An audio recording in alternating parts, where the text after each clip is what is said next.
Okay guys, so here we have original radio from Ford Consul from about 1970s. Okay, what I want to tell you that this radio is for decoration only. Okay, we decided not to fix it because of its really rough shape, as you can see. So it was not worth to us to get fixed. Okay, so but if you want us to get it fixed, it will be around 200 euros on the top of the price of this radio.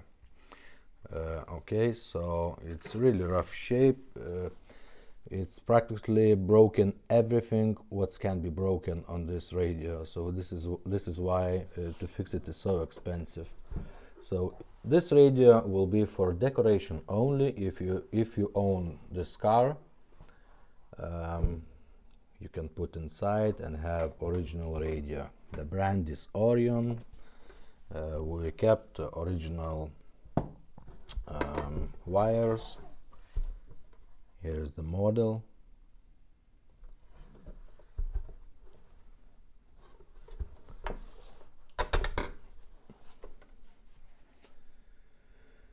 That's all I want to say.